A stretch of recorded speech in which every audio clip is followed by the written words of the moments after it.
আসসালামু আলাইকুম বন্ধুরা, তোমরা সবাই কেমন আছো? আশা করি সবাই ভালো আছো। এটা হলো আমাদের গ্রামের দৃশ্য। দুপুর 12টার সময় দেখুন ধান ধানের গাছ।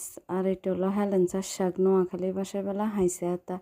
আমার ভাইয়ের মেয়ে আর আমি এগুলো কুড়াইতে আসছিলাম, তাই এখন নিতেছি। এই হেলেঞ্চার শাকটা খুব মজা লাগে। আমাদের নোয়াখালী ভাষা হাইছে আতা বলে, আমাদের কাছে খুব ভালো লাগে।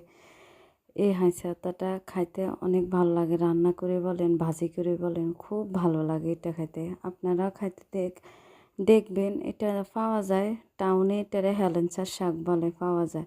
আবার অনেকে মরিচের শাকও বলে, পাওয়া যায়, দেখবেন। আর আপনাদের যদি আমার চ্যানেলটা ভালো লাগে, লাইক, সাবস্ক্রাইব আর কমেন্ট করবেন। আমাকে লাইক করবেন, সাবস্ক্রাইব করবেন, কমেন্ট করবেন।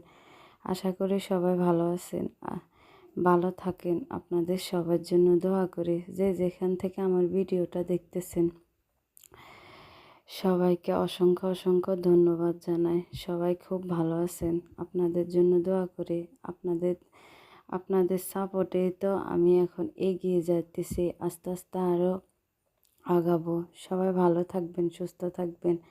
বাই, আল্লাহ হাফেজ, আসসালামু আলাইকুম। সবাই আমার চ্যানেলটা সাবস্ক্রাইব, লাইক, কমেন্ট করবেন। আর আমার ভিডিওটা কেমন লাগছে আমাকে কমেন্টে জানাবেন।